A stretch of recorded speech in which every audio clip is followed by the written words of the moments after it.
November 2017, question number 3. November 2017, question number, November 2017, question number 3A. Question number 3A.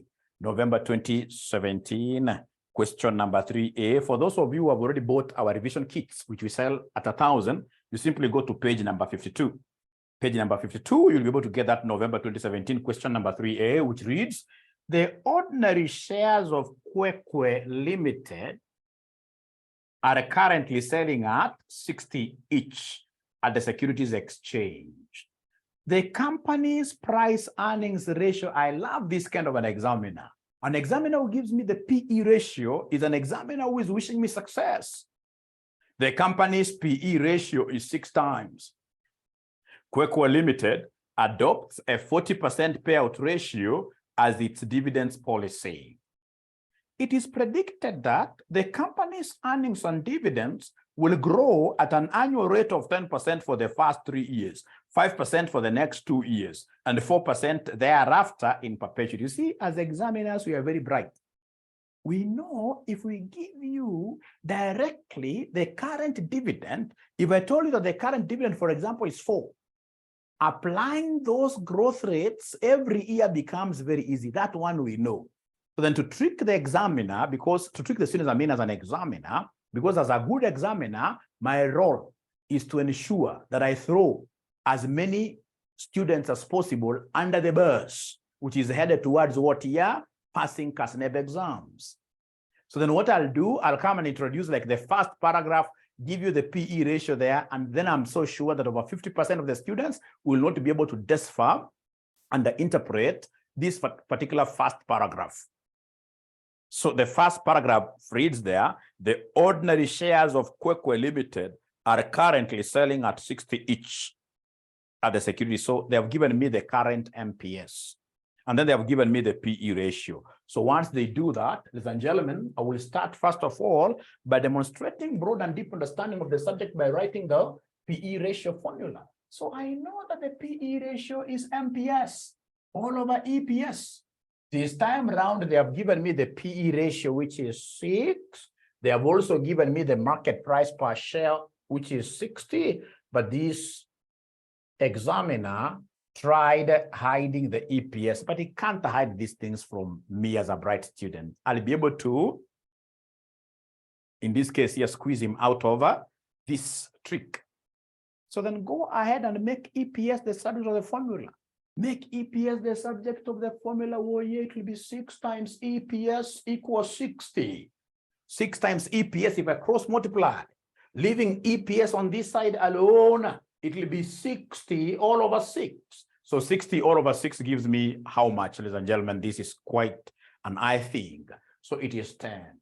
Out of these earnings, we know that some percentage will be paid as dividends, some percentage will be paid as dividends, and some percentage will be retained because as a good financial manager,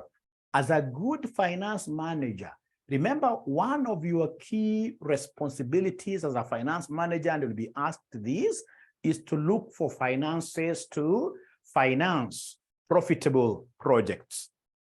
You must help, in this case here, organizations to look for finance, to look for how you can, in this case here, put muscles to the capital structure of the firm. One of the ways is to convince the existing shareholders. Tell the existing shareholders that, you know what? Last year we made profits. Yes, we made profits. And actually we're able to calculate even earnings per share. And we got earnings per share of 10. But we're not going to pay you everything. I mean, we must retain something. And we believe, you know, as a finance manager, you must also be very, very, very good in public speaking. You must be very convincing.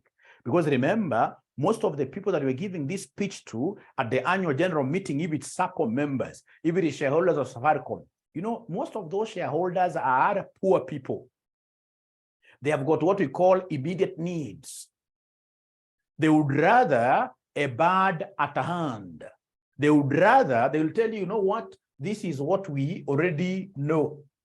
We have, please give us everything. Then you tell them no, no, no. If we do that, that will have a very bad effect for us in future, please.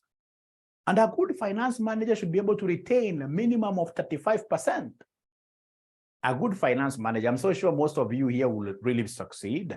And I'm so sure that most of you will be CFOs, will become CEOs. I would want to be attending those AGMs where you guys as CFOs are trying to convince you. It's not normally an easy thing.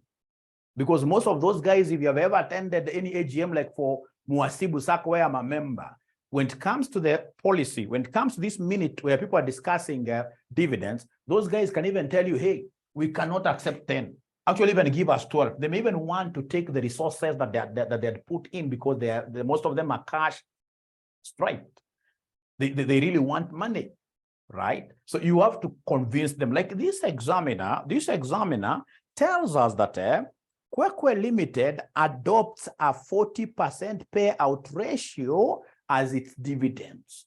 So it means that the dividend per share then will be 60% of what has been generated here as 10. So then the DPS will be equal to what somebody here. 60% of the EPS. 60% of the EPS. 60% of the EPS. So 60% of the EPS, ladies and gentlemen, 60% of the EPS. This gives us what figure? 60% of the EPS. This gives us a what figure? Why not 40%? Good question there. It's 40%. Sorry. It's 40%, which is the dividend per share. I'm sorry for that. I'm sorry, 40%. That's why you're not giving me an answer. So it's supposed to be what here? It's supposed to be 4. I'm not concerned with the retained earnings for now. So up to there, are we together first of all? Up to there, are we together? Great. Thank you so much. Thank you so much. Thank you so much. Really, yeah, it's all about how you play around with the PE ratio. Once you know how to play around with the PE ratio, then you are sorted. We are told here, now after you've gotten the current, remember this will be the current dividend. This will be the BO. Why am I saying it is current dividend? It is because this MPS that is given here is current. It is the today's MPS.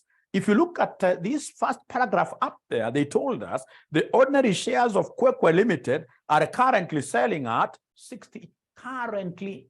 So if you have used this current figure of 60 to get this 4, it means that this 4 is a current DPS, is a current dividend. It is predicted that the company's earnings and dividends will grow at an annual rate of 10% for the first 3 years. For the first 3 years. So there we are. For the first 3 years, for the first 3 years, for the first 3 years, for the first 3 years. So for the first 3 years, so we have 1, 2, 3. So then we have here this 4 into 1.1 raised to 1 into 1.1 raised to 2 into 1.1 raised to 3. You can use this approach. I really love this approach. Answers will be the same, or rather, just to be consistent with what we did yesterday, let me just be consistent. At the end of year 1, this 4 will be 4 times 1.1. Where am I getting this 1.1 from? It's because they have told us that the growth rate for the first 3 years is 10%. So remember, it is 1. We used to say in primary school, amount equals principal into 1 plus r raised to something. So 1 plus, the growth rate is 10%.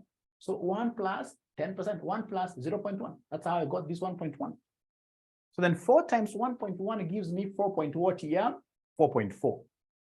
So come next year, pick this 4.4 and have it growing by that 10% because 10% is constant for 3 years. So this one I can't really be able to get it out of my mind without using a calculator.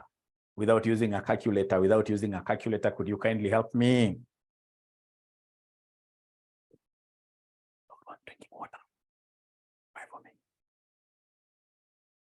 4.4 times 1.1.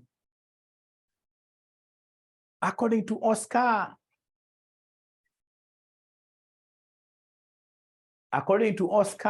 so we have here 4.84, 4.84. Then we have here 4.84. times 1.1, which will end up being equal to what here somebody. I can see some students asking about the supernormal growth rate. That's a method I used to use those old days. Nowadays, no, I came up with a very good method called provincial officer. But both will give us what here same answers. So 5.324. Now, after that, ladies and gentlemen, I can see 3 years. After 3 years, now we go to another phase. So for the next 2 years, 5%. Next 2 years, that gives me year 4, year 5. Then this would mean that I talk of 5.324 times 1.05, because now the growth rate is 5%. The growth rate is 5%. So then could you kindly give me this answer, 5.324 times 1.05? This one here will be equal to what figure? So 3 decimal places to be consistent. Kelas.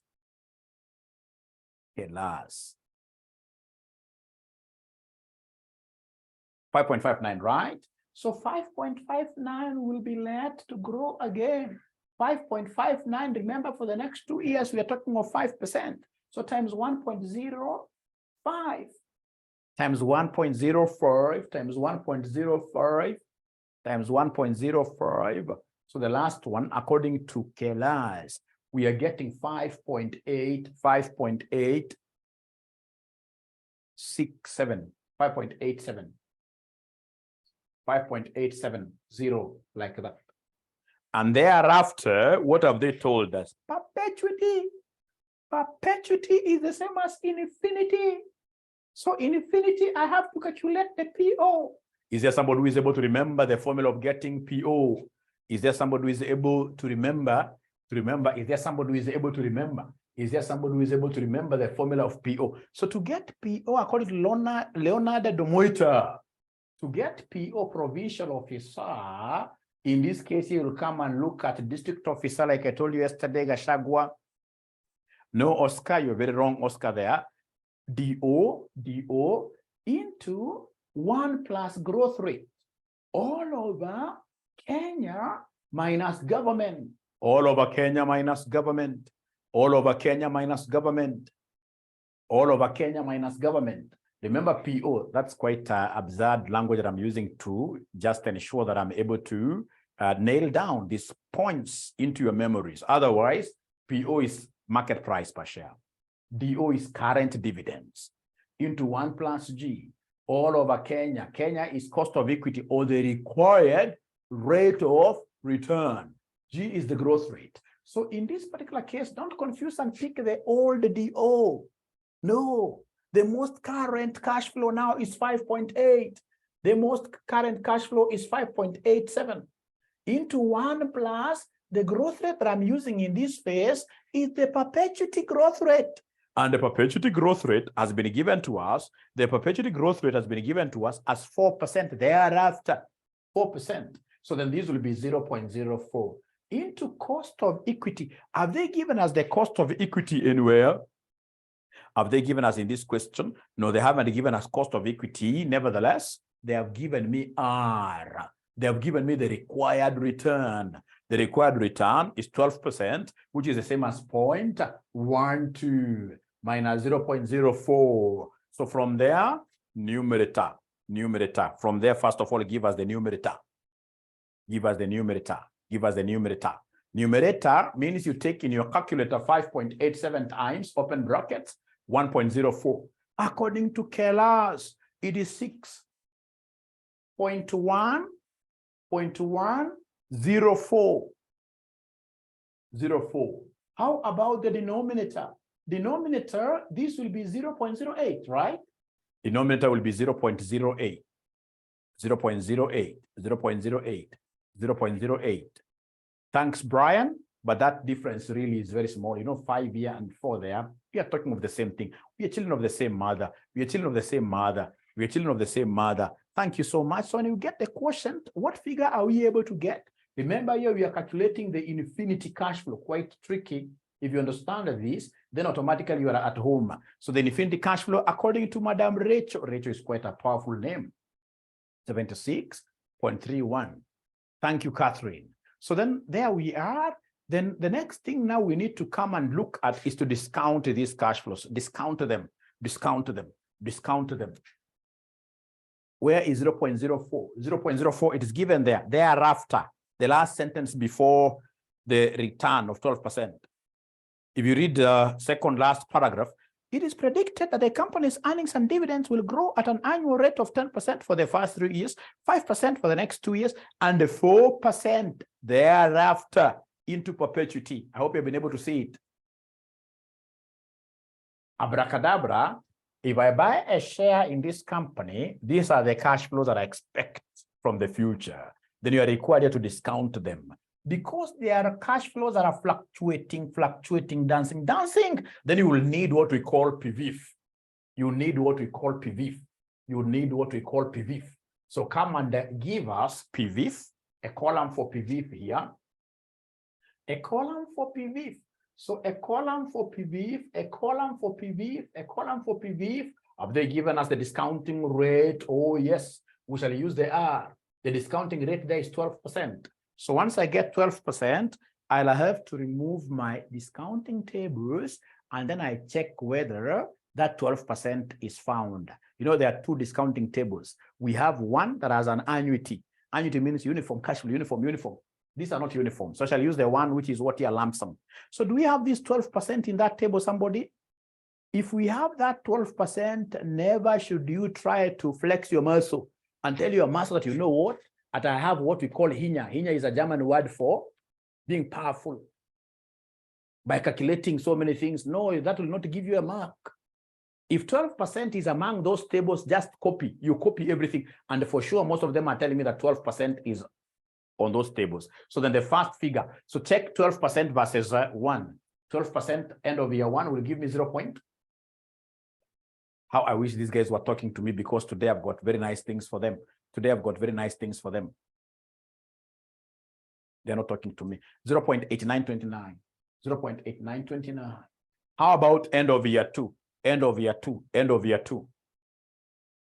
79.72. So 79.72. End of year 3. End of year 3. Lena. 71.18. 71.18.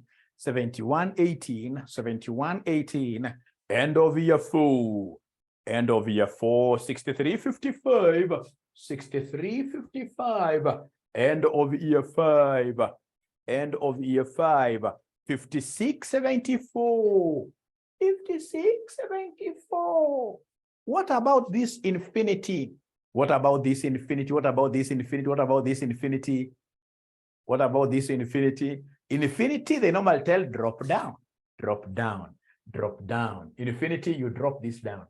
You drop this down, 74. Now from there, you need to come and give us the famous DCF, which is equivalent to PV, the famous discounted cash flows. So now you're discounting, you're taking this times this. Give me 2 decimal places. 2 decimal places. Give me 2 decimal places. Give me 2 decimal places. 2 decimal places.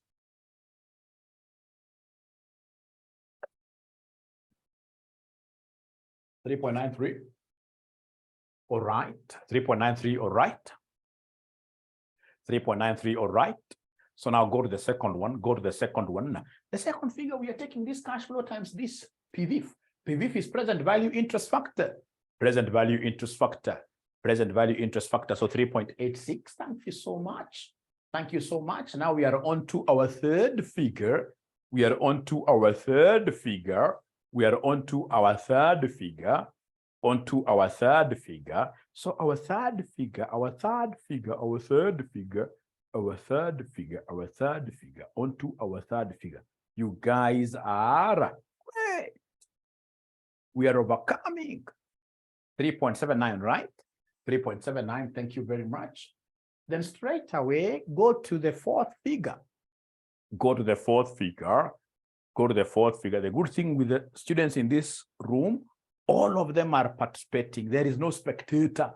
Like now, I can't really look at my screen and tell you that there is somebody who has not given us a figure since we start. All of them are participating.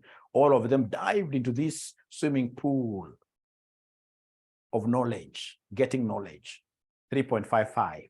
3.55. Thank you very much. Second last figure, year number 5, 3.333.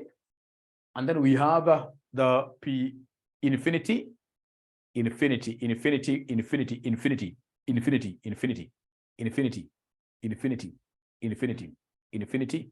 We're taking this figure times this figure. 43.30. Thank you so much. So please come and give me the total value. Come and give me the total value. Come and give me the total value. Come and give me the total value. So you add up everything. According to JM, 61.76, 61.76, 60. Another one is saying 61.73. Who do I trust? Who do I trust? At this level, I choose to trust ladies. But the higher you go, ladies, the cooler it becomes. We cease trusting you. 61.76. Thank you very much. 61.76. So then this is what we call the intrinsic value of a share. Intrinsic value is that value that is derived out of calculations. It is what is derived out of what year? Calculations. So 61.76. 61.76. Thank you so much.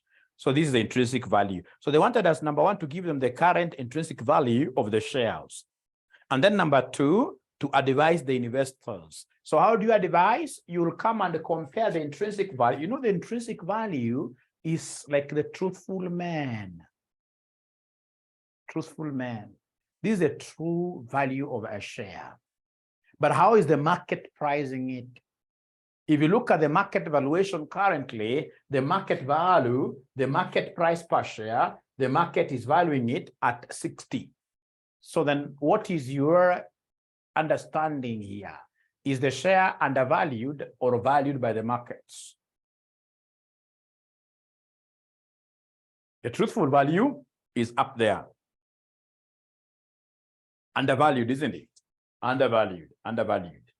The market is undervaluing the share. The market is really undervaluing the share. And therefore, what you are telling these investors is to jump, like Murife. No, Murife is running away.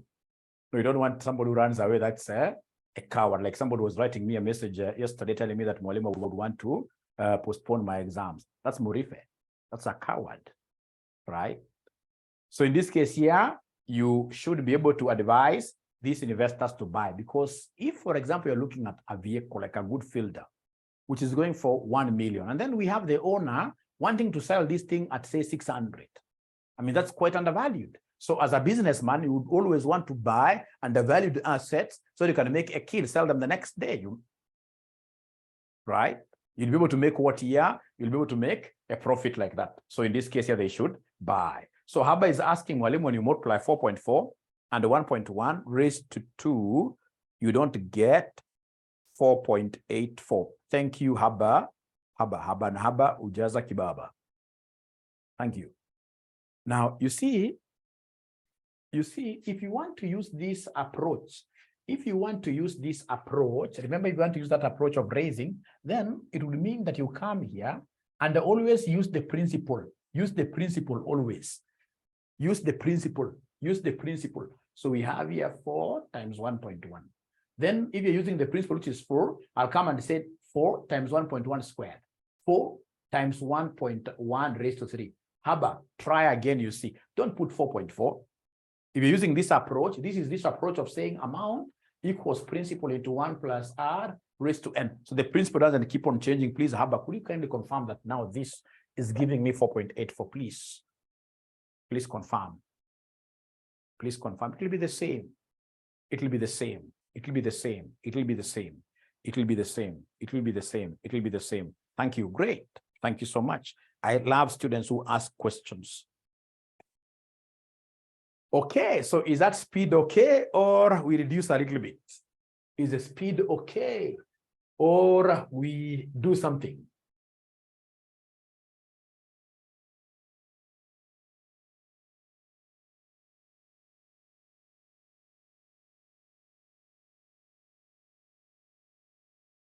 It's fine, right?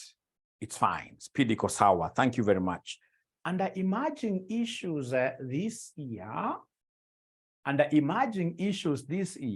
if I were your examiner, Because Kenya right now, for example, we are experiencing what we call a cash crunch. I would want to put you at a level of a CFO. I would want to say that, for example, assume you are the governor of Central Bank of Kenya. Could you, I was almost using the word kindly, and yet examiners cannot use the word kindly. Who are they to you to use the word kindly? So in this case here, I will just want to suggest 4 strategies that you can use to revamp the economy. To revamp the economy. 4. If today you are to be selected as the central bank governor, what are the 4 key strategies that you would use as a governor of CBK to ensure that the economy does what here goes up?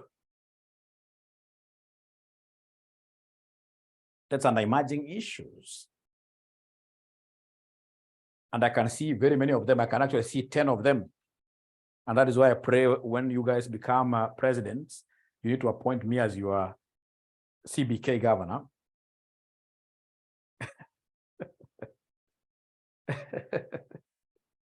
Increase government expenditure on infrastructure. Remember, my friend, we are already in a cash crunch. So which expenditure? Where is that money to go into projects if county governments are not getting any penny? Now, if you are a good, you know, whatever you're experiencing, ladies and gentlemen, is quite global. It's quite global. Like now, you cannot cap interest rates, Mahbub. Trust you me. If you try doing that, listen. If you look at what is happening at the moment, interest rates are increasing globally. And that is why currently we are not having international investors giving us money in Kenya here. Right? So if you cap interest rate, you will make the situation worse.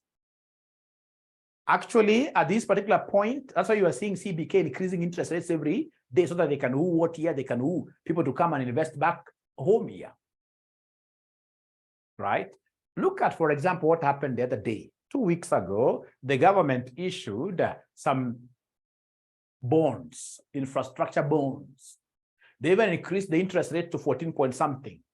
But these guys, out of 20 billion, they only got subscriptions of 17%. Even the government itself now is not able to borrow. We are already in a cash crisis as a country. So then if you are the CBK governor, what will you do? What will you do? I would want you guys to think about that particular question that I've asked you. And then if possible, please post your answers in this YouTube link channel there. Go to the comment section, post your answers, then I'll be able to comment. I'll be able to comment because this is serious. You need to understand this. You need to understand this. You need to understand this.